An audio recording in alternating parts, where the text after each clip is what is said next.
서기관 중 한 사람이 그들이 변론하는 것을 듣고 예수께서 잘 대답하신 줄을 알고 나아묻되 모든 계명 중에 첫째가 무엇이니까? 예수께 대답하시되 첫째는 이것이니 이스라엘아 들으라. 주 곧 우리 하나님은 유일한 주시니라. 내 마음을 다하고 목숨을 다하고 뜻을 다하고 힘을 다하여 주 너희 하나님을 사랑하라 하신 것이요 둘째는 이것이니 내 이웃을 내 자신과 같이 사랑하라 하신 것이라. 이보다 더 큰 계명이 없느니라. 서기관이 이르되 선생님이여 옳소이다. 하나님은 한 분이시요 그 외에 다른 이가 없다 하신 말씀이 참이니이다. 또 마음을 다하고 지혜를 다하고 힘을 다하여 하나님을 사랑하는 것과 또 이웃을 자기 자신과 같이 사랑하는 것이 전제로 드리는 모든 번제물과 기타 제물보다 나으니이다. 예수께서 그같이 있게 대답함을 보시고 이르시되 내가 하나님 나라에서 멀지 않도다 하시니 그 후에 감히 묻는 자가 없더라. 아멘. 여러분, 사람은 누구나 이제 나름대로의 가치관이라고 하는 것을 가지고 살아갑니다. 우리가 가치관 그러면 철학적으로 생각할 수 있는데 그렇지 않습니다. 가치관이라고 하는 것은 인생에 있어서 무엇이 좋은 것인지, 무엇이 옳은 것인지, 무엇이 중요한 것인지를 판단하는 기준을 가리켜 가치관이다. 그렇게 말할 수 있을 것입니다. 그래서 사람들은요, 누구나 자신의 가치관에 따라서 행동을 이제 합니다. 여러분에게 누가 여러분의 가치관은 무엇입니까? 당신의 가치관은 무엇입니까? 라고 묻는다면 여러분 뭐라고 대답하시겠습니까? 그리스의 이제 철학자 플라톤은 세상에서 가장 중요한 네 가지 덕을 언급했는데 이를 소위 사주덕이다. 네 가지 중요한 덕이다. 이렇게 이야기를 했습니다. 지혜, 용기, 절제, 정의. 이것을 네 가지 이제 덕이라고 이야기를 했어요. 지혜와 용기와 절제가 합해져서 마지막에 정의를 이룬다. 그런 이야기를 했습니다. 그리고 후에 중세 시대에 오면서 이 플라톤이 말한 네 가지 덕에다가 기독교의 가치관인 믿음, 소망, 사랑 세 가지가 합쳐져서 7가지의 덕이다. 그래 7주덕이다. 그렇게 말을 하기도 이제 했습니다. 그런가 하면 유교를 근간으로 했던 조선시대의 최고의 가치는 충이라는 것이었고 효라고 하는 것이었습니다. 그 중에서 충이 최고가 아니었나, 이제 그런 생각을 해봅니다. 효를 백행 지급원지라고 해서 100가지 행함 중에 근본이 효다. 그렇게 이야기했지만, 임금에 대한 충을 위해서라고 하면 효를 희생해도 되는 것으로 여겨졌고, 자녀가 임금에게 충성을 다하기 위해서 전장에 나가서 죽으면 부모는 그것을 효로 여겼던 시대가 조선시대였었습니다. 한 사람의 어떤 인생, 그리고 한 가정, 한 사회가, 한 나라가 건강하려면 건전한 가치관이 정립이 되어야 되는 것입니다. 가치관이 뒤죽박죽이 되면 사회적인 혼란이 생기게 되는 것이고, 전혀 중요하지 않은 것이 중요하게 여겨질 때, 정말 소중하고 중요한 것이 무시하게 될 때 세상은 혼란스럽고 지옥으로 변하고 말 것입니다. 그런데 여러분, 참 불행한 사실은 세상은 이미 그런 방향으로 치달아가고 있는 것이 아닌가, 그런 아픈 마음을 갖게 이제 되는 것입니다. 영국의 대주교였었던 윌리엄 템플이라고 하는 분은 이런 이야기를 했어요. 이렇게 가치전도의 현상이 일어나는 것을 보면서 세상은 마치 어떤 장난꾼이 남의 가게에 들어가서 상품에 가격표를 모두 바꾸어 놓은 것 같다. 비싼 물건에 낮은 가격표를 붙여놓고 반대로 싼 물건에 높은 가격표를 붙여놓은 것 같다. 이제 그러한 이야기를 했습니다. 여러분, 윌리엄 템플처럼 싼 가격에 높은 가격을 매기고 높은 곳에 이제 낮은 가격을 매긴 그런 상점이 있다면 여러분 무슨 일이 벌어지겠습니까? 다음날 아침에 상점의 문을 열고 손님들이 왔을 때 정말 비싼 물건이 싼 가격에 팔리고 싸구려 물건이 고가에 팔리는 어처구니 없는 뒤죽박죽된 일이 벌어지고 말 것입니다. 그런데 이미 우리는 그런 세상에 살아가고 있다는 것입니다. 목숨을 걸고 소중하게 지켜야 할 것들이 한참게 여겨지고 있고, 반면에 전혀 본질적이지 않은 것들의 사람들은 목숨을 걸면서 달려가고 있다는 것입니다. 오늘 본문의 말씀도 이런 가치관의 문제와 연결되어 있는 말씀이라고 이야기할 수가 있습니다. 오늘 우리가 12장 이제 28절부터 보았는데 앞부분에 보면 바리새인들과 헤롯 당원들이 예수님께 와서 세금 문제로 예수님에게 질문을 했어요. 예수님을 시험하는 거예요. 올무에 걸리려고 한 것입니다. 또 사두개인들이 와서 부활 문제로 질문을 했어요. 죽으면 누구의 부인이 되겠냐, 이런 문제를 가지고 질문했습니다. 모두가 예수님을 책잡기 위하고 예수님을 올무에 걸게 하기 위해서 이제 그들이 예수님께 질문한 것입니다. 그러나 예수님께서는요, 결코 사람의 생각 안에 갇혀 계시는 분이 아니셨습니다. 그 예수님께서는요, 그들이 상상하지 못할 놀라운 지혜로 대답하셨고, 그들은 예수님에 대해서 놀라움을 금할 수가 없었습니다. 오늘 본문은 연속 성상에서 이루어지고 있는 말씀입니다. 예수님과 바리새인들, 서기관들, 또 헤롯 당원들, 이런 사람들과 일련의 대화를 듣고 있었던 한 서기관이 그 중에 있었던 것 같아요. 한 서기관이 앞으로 나서면서 예수님께 물은 것입니다. 그것이 오늘의 본문의 내용인 것입니다. 28절에 이렇게 되어 있어요. 서기관 중에 한 사람이 그들과 변론하는 것을 듣고, 변론하는 거 들었다는 거죠. 예수님께서 잘 대답하신 줄 알고 나오므되 모든 계명 중에 첫째가 무엇입니까? 잘 들었어요. 듣고 나서 예수님께 첫째가 되는 계명이 무엇입니까? 라고 물은 것입니다. 여기서 여러분, 우리는 서기관이 어떤 일을 하던 사람들인가, 서기관이 어떤 사람들인가 라고 하는 것을 알 필요가 이제 있습니다. 여기에 서기관이라고 번역된 헬라어 그람마티우스라고 하는 단어를 쓰는데, 직역하면 글을 베끼는 사람. 서기관이 누구냐? 글을 베끼는 사람이라는 말입니다. 예전에는 인쇄술이 없기 때문에 원본이 하나가 있으면 이것을 일일이 베껴 써야만 했었습니다. 또 높은 사람들이, 왕이나 높은 지체를 가진 사람들이 이제 말을 하면 그 말을 받아 써야만 했었습니다. 그래서 왕정시대의 서기관들이라고 하는 것은 뭐냐 하면 왕의 비서의 역할을 하면서 글을 받아 적는 사람이었고요, 왕의 회계를 책임지는 회계 담당자라고도 이야기할 수 있었고, 왕궁에 있는 모든 문서를 정리하는, 문서 정리하고 보관하는 일을 맡아서 하던 사람들을 지칭해서 서기관이었다, 그렇게 불렀다고 생각하면 우리가 쉽게 이해할 수 있을 것입니다. 그러다가 이제 북왕국 이스라엘이 아수르에게 멸망을 하고 남왕국 유다가 바벨론에게 멸망을 하게 됩니다. 왕궁이 무너지고 다 왕들이 포로로 끌려가고 서기관들이 포로로 많이 끌려가고 그랬어요. 그 후에는 서기관의 역할이 없어졌어요. 역할이 달라졌어요. 그때부터 무엇을 하기 시작했냐 하면, 우리가 율법책을 하나라도 베껴 쓰자. 그래서 백성들로 하여금 하나님의 율법을 조금이라도 많이 읽게 하자. 그래서 율법을 이렇게 베껴 쓰는 그런 역할들을 많이 하게 되었어요. 그렇게 율법을 많이 읽고 쓰고 공부하다 보니까 자연스럽게 율법에 대해서 많이 알게 되었고, 그러다 보니까 율법을 연구하고 가르치는 역할을 하게 되었습니다. 그러다 보니까 이들을 가리켜 신약성경에 보면 율법사라고도 부르기도 했던 것입니다. 그래서 신약성경에 율법사들이라고 부르는 그 말과 서기관들이 다 부르는 말은 거의 비슷한 명칭이라고 이야기를 할 수가 이제 있었습니다. 그래서 예수님 당시의 서기관들은요, 대부분 바리새파 출신이 많았고, 사내들은 공의회 회원이 될 정도로, 우리의 국회의원 신분이잖아요. 그 정도 공직에 올라온 사람들도 있었습니다. 이러다 보니까 예수님 당시의 서기관들은 예수님에 대해서 대부분 적대적이었었고요. 어쨌든 서기관들은 율법에 대해서 가장 많이 알고 있는 부류의 사람들이었다, 그렇게 이야기할 수가 이제 있는 것입니다. 그런데 그 사람 중에 한 사람이 예수님께 나와서 물은 것입니다. 모든 계명들 중에서 첫 번째가 되는 계명이 무엇입니까? 라고 물은 것입니다. 여러분, 이 사람이 왜 첫 번째 되는 계명이 무엇이냐고 물었겠습니까? 본래 계명이라고, 율법이라고 하면 모세가 받아서 백성들에게 가르친, 시내산에 올라가서 모세가 하나님께 받아서 백성들에게 가르친 그것을 계명, 율법이라고 이야기를 합니다.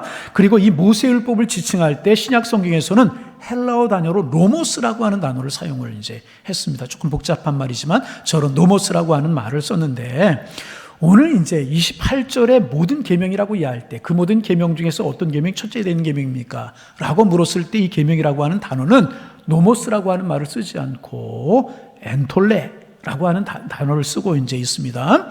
여러분이 이 엔톨레라고 하는 뜻은 무엇인가 하면, 모세의 율법만을 말하는 것이 노모스라고 말씀을 드렸잖아요. 그것만을 말하는 것이 아니라 그 모세의 율법을 설명하기 위해서 동원된 하위 규정들, 그리고 그들에게 역사적으로 전해져 내려왔던 어떤 전승들, 이런 것들을 쭉 망라해서 부르는 말이 뭐냐 하면 엔톨레라고 하는 말인 것입니다.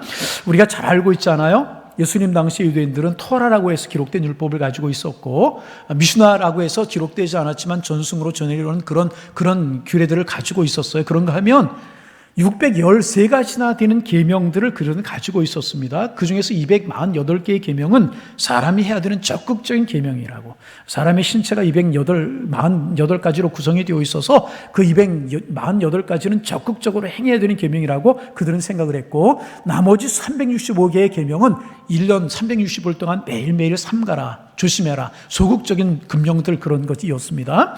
그러게 그 당시 사람들은요, 모세율법이라고 부르는 이런 노모스만이 아니라 이렇게 엄청난 엔톨레라고 하는 이런 부르는 규정들을 많이 가지고 있었다는 것입니다. 그런데 문제는 뭐냐 하면 이것이 이스라엘 백성들에게 굉장한 짐이 되고 있었다는 거예요.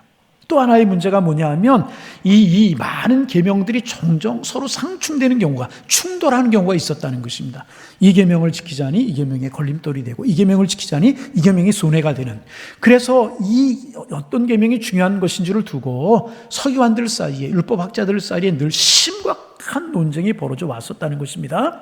그래서 오늘 본문에 나오는 서기관 물은 거예요. 이 엄청난 계명들 중에서, 우리가 서로 상충될 때가 있는 이 계명들 중에서 가장 으뜸되는 계명, 가장 중요한 계명은 무엇입니까?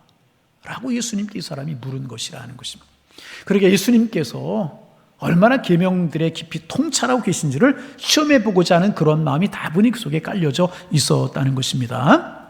여러분, 저는 이 시간 이 서기관이 어떤 동기에서 예수님께 나와 질문을 했든지 그런 것과는 상관없이 이 질문을 우리 자신에게 먼저 해보아야 될 것이다, 그런 생각을 하게 이제 되었습니다.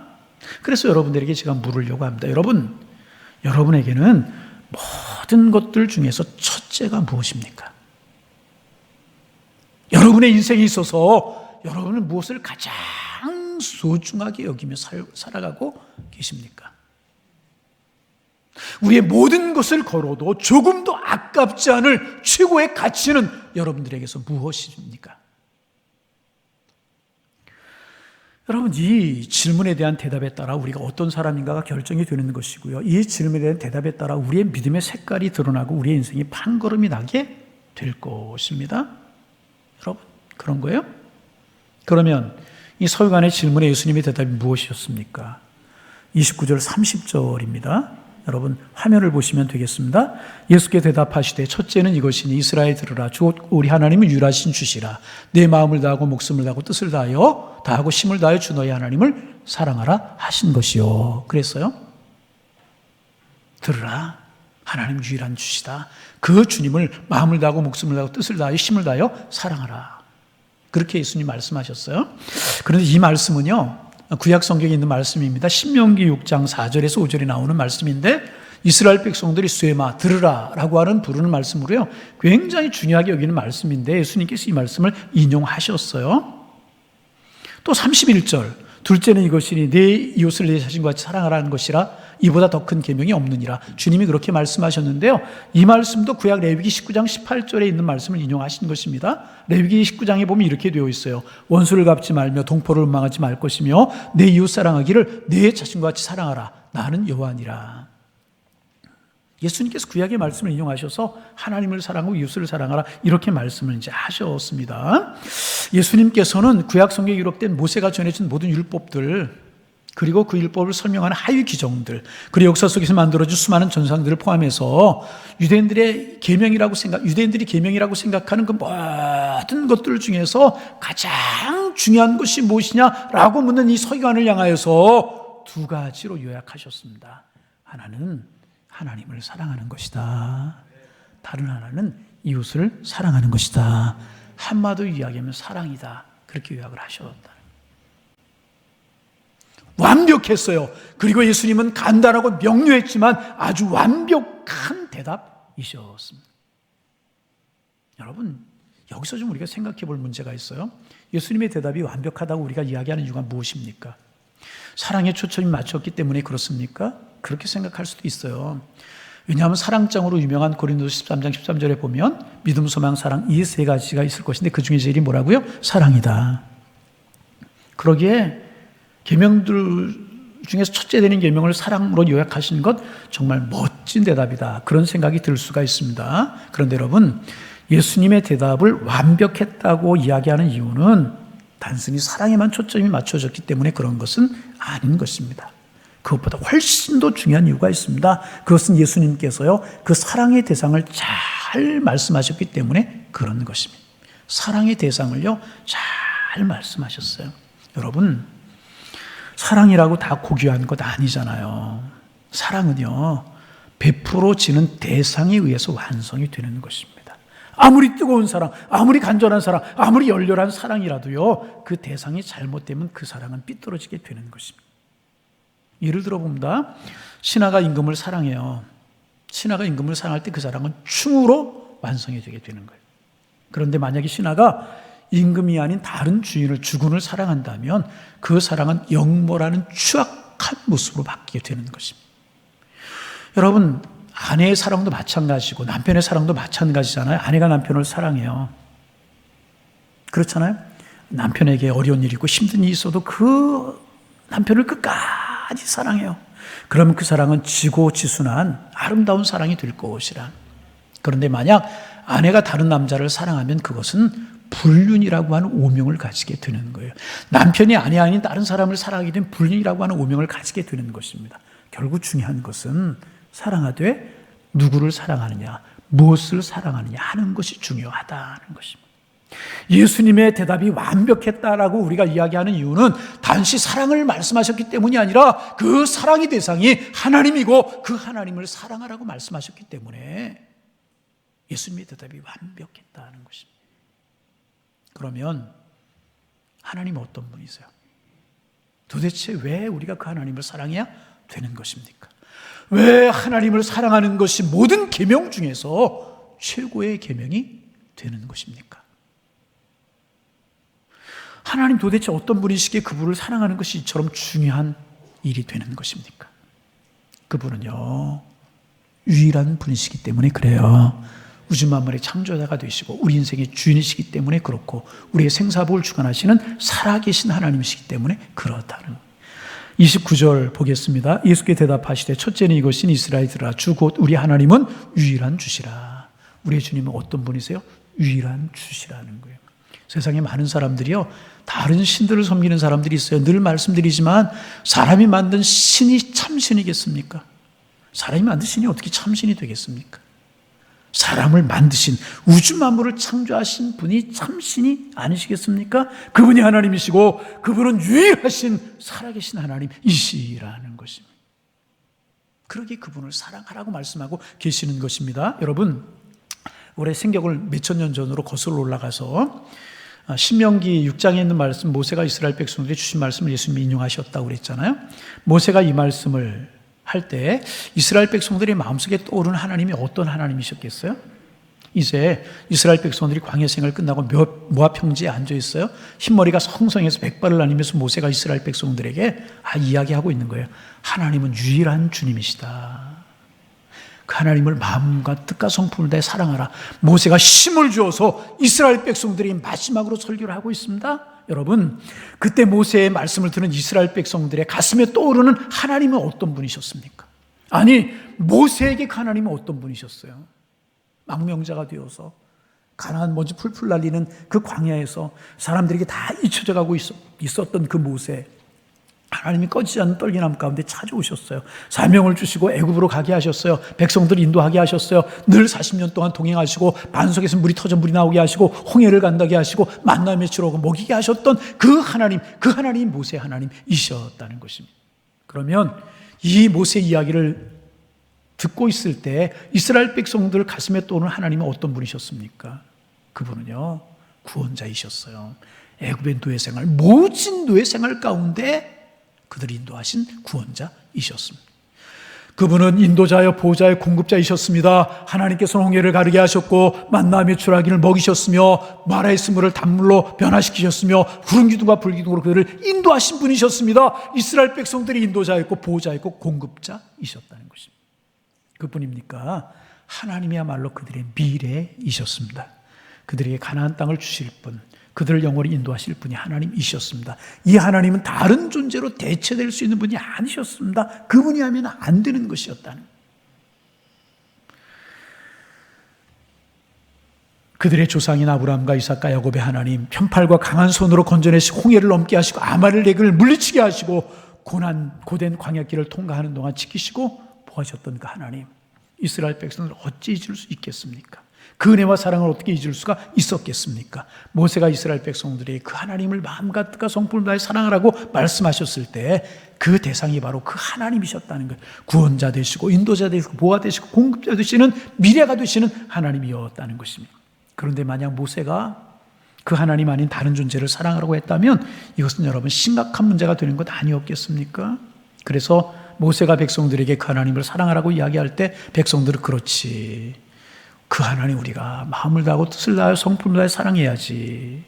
그래서 하나님을 사랑하라고 한 이 계명은요, 모든 백성들이 두 손들어 환호하는, 모든 의견에 일치하는 최고의 계명이었다는 것입니다. 왜냐하면 그 하나님 없이는 그들이 살아갈 수가 없었기 때문에 그런 것입니다. 이웃을 사랑하라 주님 말씀하신 것도요, 그 맥락에서, 같은 맥락에서였었습니다. 가장 사랑해야 할 그 하나님께서 이웃을 사랑하는 것을 원하시기 때문에 서로 사랑하고 하나님의 백성들이 사랑하는 것을 원하시기 때문에 자녀들끼리 서로 사랑하는 모습을 하나님께서 보시기를 원하셨다는 것입니다. 여러분, 하나님 사랑하고 뜨겁게 이웃을 사랑할 수 있는 하나님의 백성들 되실 수 있기를 주님의 이름으로 축원합니다. 예수님은 첫째 되는 계명, 하나님 사랑하는 것이라고 말씀하셨어요. 이야기를 듣고 있던 서기관이 예수님에 대해 감탄을 한 것 같아요. 무엇을 보면 알 수 있는가? 그의 반응을 보면 알 수 있어요. 32절, 33절입니다. 우리 화면을 보면서 같이 한번 읽어볼까요? 읽어봅니다. 서기관이 이르되 선생이여 옳소이다. 하나님은 한 분이시오. 그 외에 다른 이가 없다 하신 말씀이 참이니이다. 또 마음을 다하고 지혜를 다하고 힘을 다하여 하나님을 사랑하는 것과 또 이웃을 자기 자신과 같이 사랑하는 것이 전체로 드리는 모든 번제물과 기타 제물보다 나으니이다. 예수님의 말씀에 감동했던 것 같아요. 옳습니다. 옳습니다. 그렇게 대답하잖아요. 그리고 이 서기관의 반응을 보시고 예수님 마음이 흡족하셨던 것 같아요. 예수님 마음이 좋으셨던 것 같아요. 그래서 예수님께서 말씀하시는 말씀이 34절입니다. 제가 34절 읽어봅니다. 예수께서 그가 지혜 있게 대답함을 보시고 이르시되 내가 하나님의 나라에서 멀지 않도다 하시니 그 위에 감히 묻는 자가 없더라. 너 참 지혜 있어. 하나님의 나라에서 멀지 않아.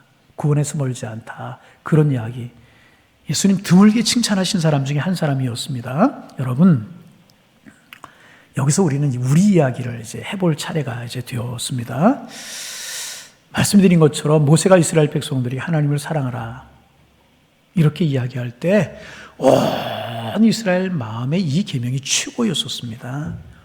왜냐하면 하나님, 그들에게 잊을 수 없는 소중한 분이셨고 그들에게 최고이셨기 때문에 그렇습니다.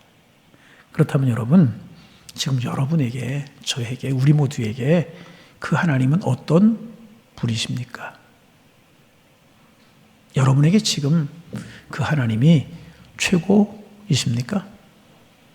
이 물음에 대답해 보시길 바랍니다. 다시 묻습니다.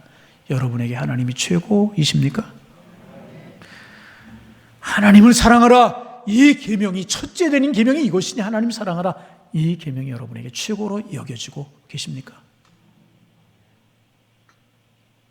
네, 이 목사님 뭐니 해도 뭐니가 최고라고 그러던데요. 돈이 최고야. 요즘 권력만 있으면 못하는 게 없던데요. 권력이 최고야. 목사님 연세 들어보니까, 나이 들어보니까 자녀들이 최고입니다. 그렇게 생각하지는 아니하십니까? 그래서 우리에게 최고의 계명은 혹시 돈 사랑하는 것, 명예 권력 사랑하는 것, 자식 사랑하는 것이 우리에게 최고의 계명은, 첫째 되는 계명은 혹시 아니십니까? 아닌 게 아니라 상당 부분 우리의 마음에 그런 마음들이 남아있는 것을 부인하지 못할 거예요. 그래서 하나님 사랑, 이것이 최고의 계명이 되지 못하고 있는 듯한 것이 아닌가, 그런 생각이 들어요. 말씀을 준비할 스스로에게도 물어봤어요. 저 목사야, 아들아, 너 정말 하나님 사랑하는 내 인생이 최고냐? 이 계명이 최고냐? 오늘 우리의 문제는 하나님을 안 믿는 것이 아니라는, 하나님 믿어, 예수님 믿어. 그런데 하나님이 자꾸 뒷전으로 밀려난다는 거예요. 밀려난다는 거예요. 하나님 비전으로 밀려요. 두 번째로 밀려갔다, 세 번째로 밀려, 10번째로 밀려나간다는 게 하나님 안 믿지 않아요? 하나님 믿어, 예수님 믿어, 뒤로 밀려난다는 게. 하나님을 섬기는 것이 취미 내지는 선택사항처럼 여기게 된다는 것이 문제라. 하나님 믿는 것 취미나 선택사항입니까? 죄송합니다. 다른 일 하다가 다른 일 내일 하다 시간이 남으면 예배드리고 다른 데 먼저 쓰다가 여유 생기면 헌금하면, 혹시 우리 그렇지는 않습니까? 바쁜 일 먼저 하고 남은 여가에 주님을 일하려고 하고, 혹시 우리 그렇지는 않느냐? 우선순위에 하나님이 뒤로 자꾸만 밀려가는 것은 아니냐, 그 말. 우리에게서 하나님이 최고의 존재가 되지 못하고 계시는 않습니까? 하나님 부족해서가 아니라 최고의 사랑을 베푸신 그분을 우리가 홀대하기 때문에 그런 것이라. 하나님, 이런 일들 섭섭하게 만드시, 섭섭하게 여기시는 일들. 여러분, 하나님은 어떤 분이세요? 그 하나님은요, 여러분과 저를 최고로 사랑하신 분이십니다. 하나님 우리를 최고로 사랑하셨잖아요. 그래서 그 하나님이요, 이스라엘 백성들에게 마음과 뜻과 성품을 다해 하나님을 사랑하라고 이야기하기 전에 먼저 하나님이 그들을요, 마음과 성품과 뜻을 다하여 온 정성을 다해서 이스라엘 백성들을 사랑하셨어요. 그 전에 땅을 주겠다고, 미래 약속을 주고 자녀의 복을 주겠다고 하나님 사랑하셨잖아요. 이스라엘 백성들만이 아니라요, 우리에게 하나님 마음과 뜻과 정성을 다해 너희들 나 사랑하라 이렇게 말씀하시기 전에 하나님이 먼저 우리를 그렇게 사랑하셨잖아요. 어떻게 해요? 하나밖에 없는 독생자 외아들을 아낌없이 우리에게 내어주셨잖아요. 죄 많고 허물 많고 구원받을 수 없는 지옥 백성이 될 수밖에 없는 우리를 구원하시기 위해서 그 예수 그리스도 십자가에 던지셔서 피 흘려 죽기까지 하시기까지 우리를 사랑하셨잖아요. 하나님이 먼저 우리를 사랑하셨잖아요. 우리로 하여금 주님을 사랑하라고 말씀하시기 전에 그 주님이 먼저 우리를 사랑하셨다. 그래서 여러분, 요한일서 4장 10절에서 이렇게 말씀하고 있잖아요. 사랑은 여기 있으니 우리가 하나님을 사랑한 것이 아니요 하나님이 우리를 사랑하사 우리의 죄를 속하기 위하여 화목제물로 그 아들을 보내셨습니다. 하나님이 먼저 우리를 사랑하셨다. 하나님이 먼저 우리를 사랑하셨다는 것입니다. 또 4장 19절 이렇게 이야기합니다. 우리가 사랑하면 그가 먼저 우리를 사랑하셨습니다. 하나님 우리를 먼저 사랑하셨다. 우리가 하나님을 사랑하기 전에 그분이 마음을 다하고 뜻을 다하여 모든 것을 다해서 우리를 사랑하셨다는 거예요. 그리고 말씀하십니다. 나를 사랑하라. 사랑하는 양일의 가족 여러분, 그래서 이 시간 저는요, 우리 모두의 가치관이 새로워지기를 소망합니다. 우리의 가치관이 새로워져서 우리 인생의 삶의 우선순위의 제일 앞자리를 하나님 앞에 드린 우리가 되기를 소망합니다. 먼저 사랑해야 될 분 하나님이 되시기를 원합니다. 최우선이 하나님이십니다. 어떤 것보다 하나님이 우선이 될 수는 없는 것이라. 여러분, 우리 한번 그렇게 믿음의 길을 걸어가는 우리 성도님 다 되시기를 주님의 이름으로 축복합니다. 자신이 없어요? 아멘 안 하시는 분들 성가대 아멘 좀 한번 해보세요. 그렇게 살기를 원합니다. 이쪽은 제가 왼쪽을 이렇게 섰나요? 오른쪽이라고.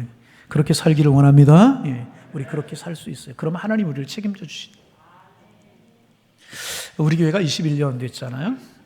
내년 이제 초면 만 21년 되는데, 처음에 교회 개척을 하시면서 한두 분들 교회 모여오시면서 권사님들 신방하고 뭐 그러셨던 분들이 연세도 세상을 떠나신 분들 계시고, 또 연세 들어가시고 계시는 분들도 계셔요.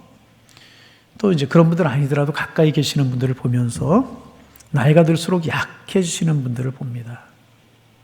육체도 약해지고 기력도 많이 쇠해 가시는 것을 봅니다. 어쩔 수 없이 진행되는 과정이잖아요. 그런데 그런 어르신들을 보는 것이 마음이 그렇게 썩 좋지는 않아요.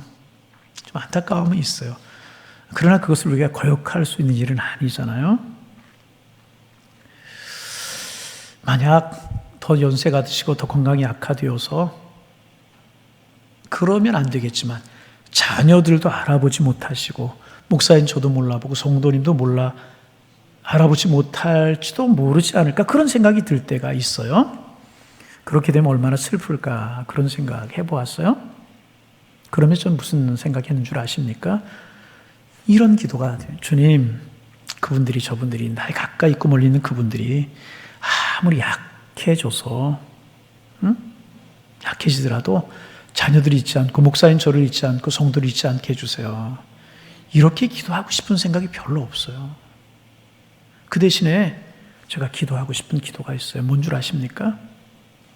주님, 저도 그렇고 연세 들어가는 그런 분들이 자녀도 잊을 수 있고 목사도 잊을 수 있고 성도도 잊을 수 있는데 잊으셔도 좋습니다.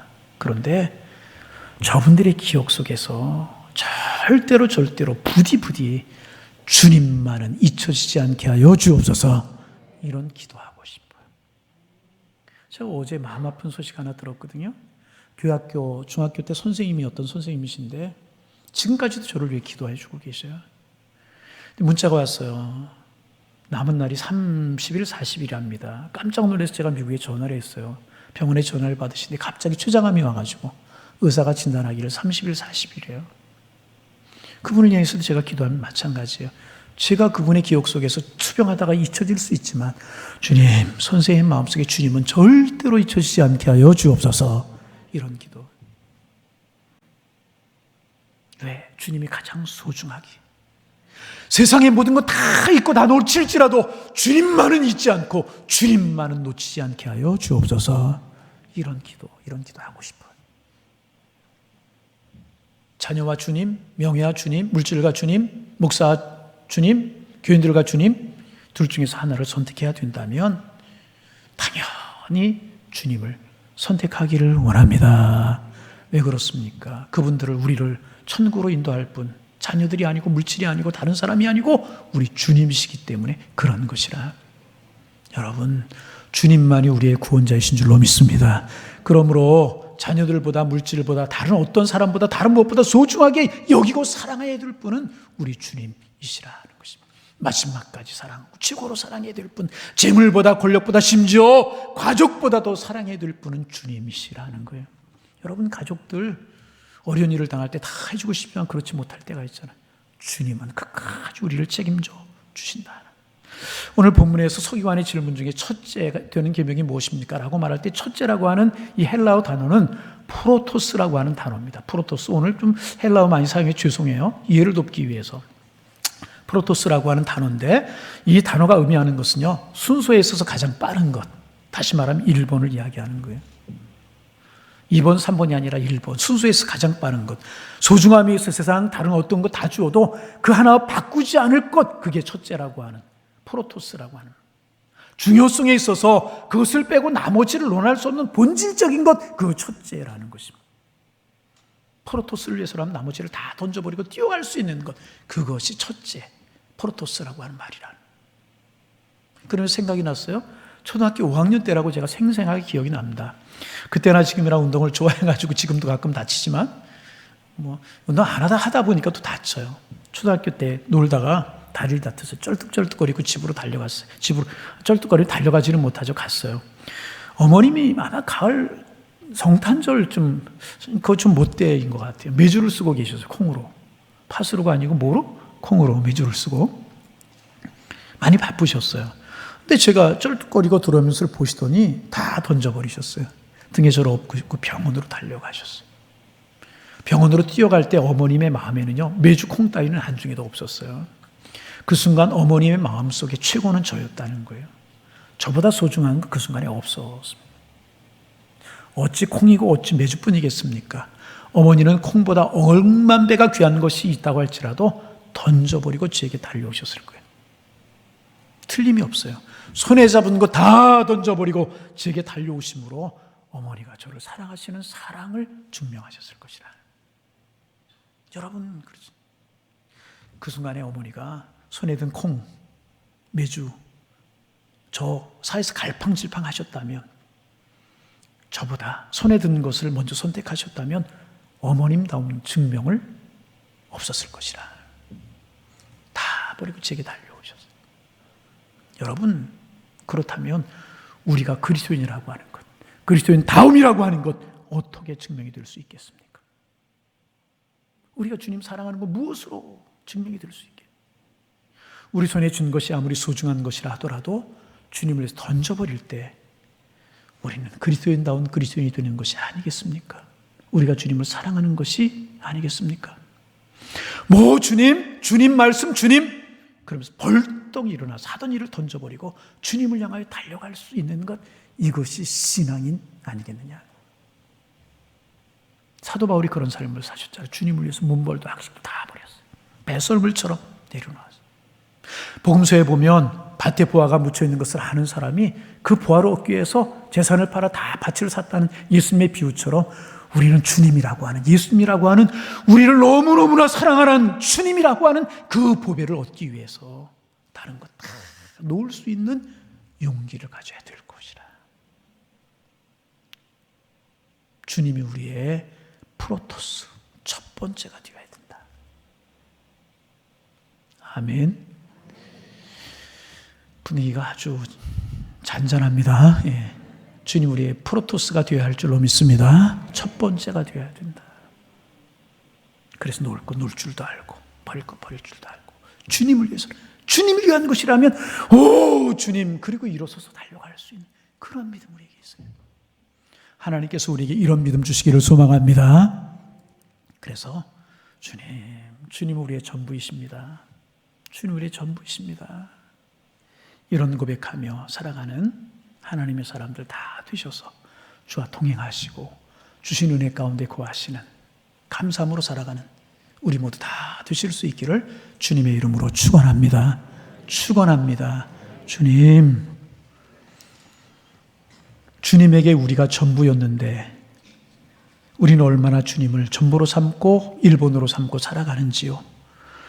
하나님, 주님 우리의 첫째가 되기를 원합니다. 주님 우리를 구원하실 주님이시기에 첫 번째로 모시며 살아가는 저희가 되게 하셔서 행복한 동행이 이루어지고 주님 축복 저희들에게 이루어지며 우리 주님 행복하게 할 수 있는 저희들 되게 하여 주옵소서. 예수님의 이름으로 기도하옵나이다. 아멘.